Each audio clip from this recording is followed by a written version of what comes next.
Dear students, by now you all know that languages vary due to geographical, regional factors or social factors. In this module, we will study what happens when different languages and people who speak them come in contact. So when languages and through them, the people who speak them, they come in contact, various things can happen. So it can lead to various outcomes. What are they? We will know in a while. So language contact is contact between languages and people who speak them. Language is in contact. When two or more languages come in contact, it might result into following outcomes. It can lead to bi or multilingualism. It can lead to borrowing, code mixing, and code switching. And the languages that are coming in contact, they might converge, diverge, or create a new variety. The process of creation of new variety might take different forms and come up with different results, like Pidgin, Creole, mixed languages, and Koinese. What I mean when I use these terms, you will know in a while when we discuss these. And when languages come in contact, it can also lead to language endangerment, attrition, and death. The outcome of contact depends mostly on three factors. First, context of contact. What is the context in which the languages are coming in contact? Whether they are coming in contact because of trade, because of war, because of occupation, as in territory of speakers of one language is being occupied by others, or what is the context in which languages are coming in contact. Then languages that are in contact. So the outcome will also depend on which languages are in contact with each other, how distant or how close they are to each other, and intensity of contact. Also, how intense the contact is, whether it is in all domains of language usage or in certain domains.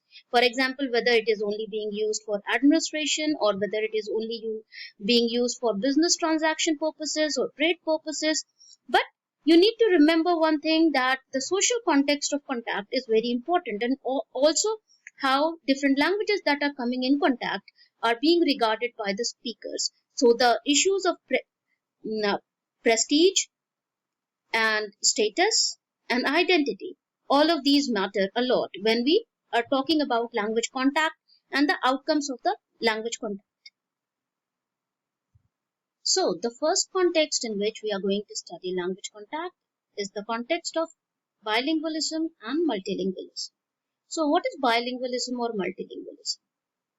Bilingualism or multilingualism is the ability to use two or more languages sufficiently to carry on a limited casual conversation. Have you ever wondered that why do we use different languages? Have you ever wondered? Have you ever thought why most of us who are bi or multilinguals use different languages in different contexts? What is the reason? For example, you may think about your own self. When do you use English? When do you use your mother tongue? And which language do you use when you fight? Which language do you use when you are holding polite or polished conversations? For example, to impress somebody. You don't have to answer it right now. You can answer me in the class and we can carry forward a discussion on this. But the question remains, why do we use different languages in different social contexts? Those of us who are bilinguals or multilinguals. Because by use of language, we identify our attitude towards a language and also place ourselves in the context. Use of different languages can also suggest intimacy, distance, playfulness, sincerity, politeness, anger, and so many other emotions, your attitude, and projection of identity. So the use of different languages is not arbitrary for bilinguals and multilinguals. We do it to signal different facets of our personality our attitude towards different people, social contexts, communities, and to project identity that we want to project in the given social situation. Not only that, we also assess people differently based on the language that they use. We often judge people on the way they use different languages. And this is not only restricted to different languages, even use of different varieties of the same language also can elicit such responses from speakers.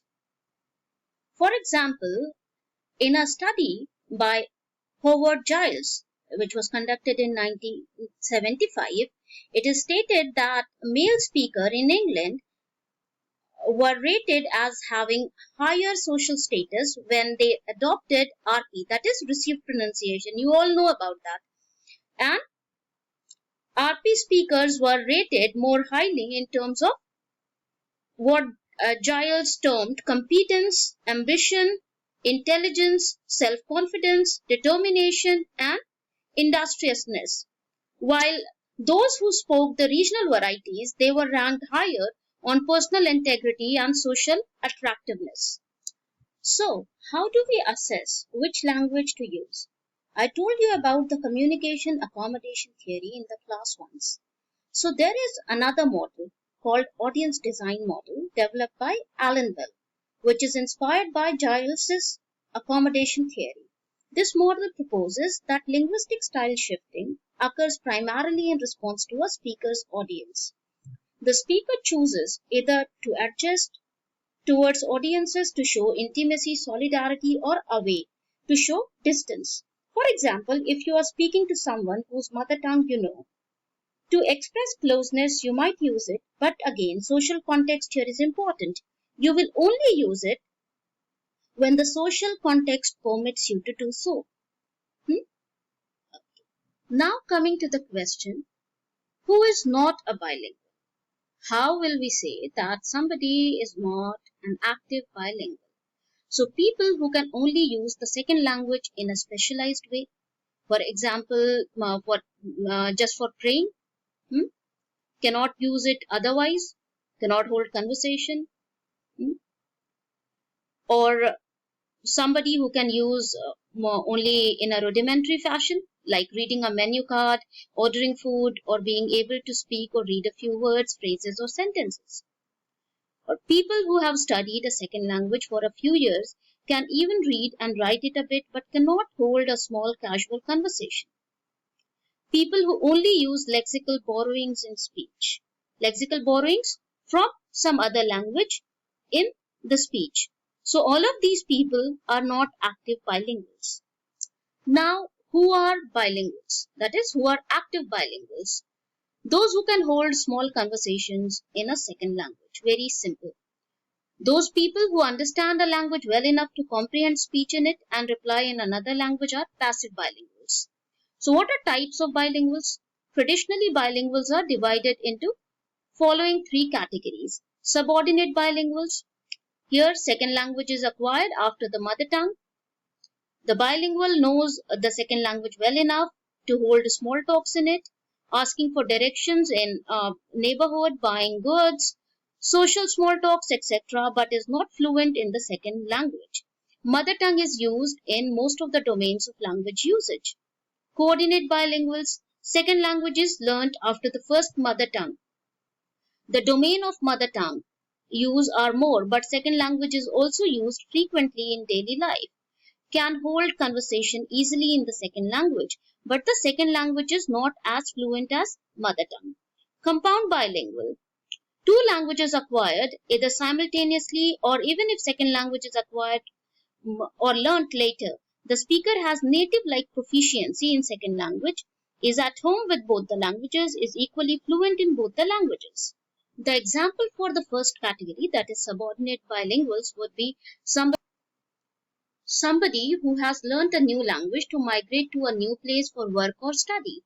Here, what you can do, you will be able, for example, if you learn German and you go to Germany to study, you will be able, when you reach there, you will be able to ask people for directions in neighborhood, you will be able to buy goods, hold small social talks, but you won't be as fluent in the second language, that is German for you. And you will use your mother tongue in most of the domains of language usage.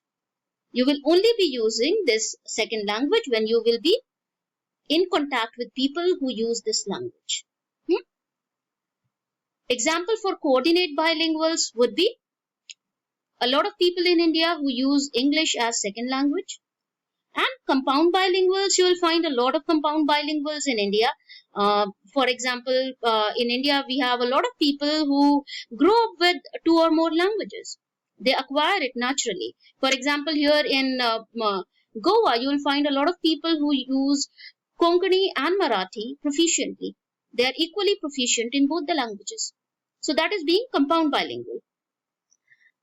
Now only 2 terms are used: unbalanced bilinguals for those who are not equally fluent and at home in both the languages, and balanced bilinguals for those who have perfect balance of the 2 languages. It is to say that equal fluency and ease of communication. Any child exposed to more than 1 languages will acquire them naturally and become a bilingual. I have time and again told you about children I know who speak 3 or more than 3 languages. And it also doesn't have to do with how educated you are, or even with whether you are literate or not.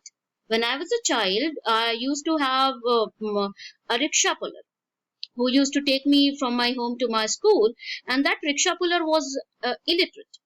And he knew 4 languages: Odia, Hindi, Bangla, and Telugu. And he was illiterate. So it also doesn't depend on whether you are literate or educated or not. Now, adults have to learn a new language, but it is also known as second language acquisition. There is always a debate whether it is learning or acquisition or partially both. How a language is learned has impact on fluency continuum in each skills of speaking, listening, reading, and understanding, that is comprehension, in the L2.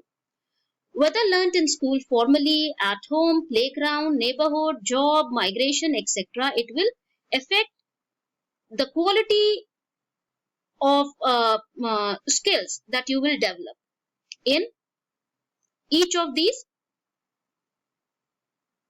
skills, that is speaking, listening, reading, and comprehension. So if you are acquiring a language, that is when you are a child and you are acquiring it with your playmates, that is in the playground you are acquiring a different language, then you will also acquire the informal registers. You will also acquire the slangs. But if you are acquiring a second language, even as a child, if you are acquiring a second language in school, you are learning it. In school, that is a language that is being used as medium of instruction in school. You might be just 3 or 4 years of age. That's why I'm using the word acquiring. So here you will learn the formal language that is used in the school and the context of school and education. You won't be learning or acquiring the language that is informal, the slangs, and various informal registers that are associated with the language. So it matters a lot from where you acquire or learn your L2.